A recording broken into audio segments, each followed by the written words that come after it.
Cet homme est dangereux. Il fait partie de cette race d'individus présumés enleveurs et tueurs d'enfants qui sévissent depuis plusieurs mois déjà à Abidjan.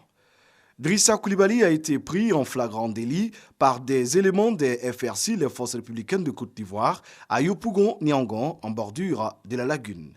À la recherche d'une tête à couper selon lui, cet agresseur muni d'une machette a jeté son dévolu sur deux adolescents.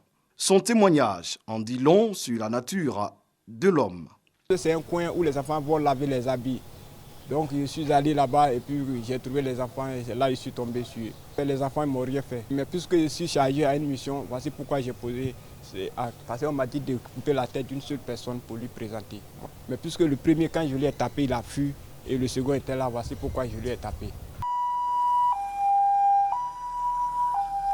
Les deux victimes de l'agresseur se souviendront encore longtemps de cette journée du dimanche 25 janvier 2015. J'avais la tête baissée. Soudain, il voit quelqu'un qui vient, qui s'approche. Je me dis, c'est quelqu'un qui vient plusieurs lots aussi. Arrivant à mon niveau, la personne fait sortir une machette. Il veut me taper, donc j'ai bloqué avec ma main. Et j'ai commencé à courir, à m'échapper. Il a essayé de me poursuivre, il n'a pas pu m'attraper. Donc j'ai retourné vers les enfants qui étaient au puits. Ma maman m'a envoyé de partir prendre le seau.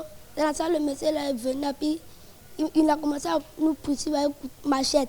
C'est dans ça il a limé le gant l'a fui. Moi, je suis tombé dans le caca de bébé. C'est dans ça il a pris une machette, il a commencé à me limer ça.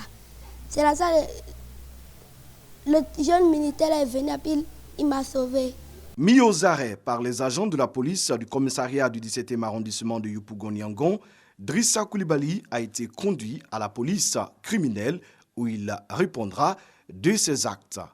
Cette agression vient une fois de plus appeler les populations à la vigilance dans cette période où le phénomène d'enlèvement et de disparition d'enfants fait rage.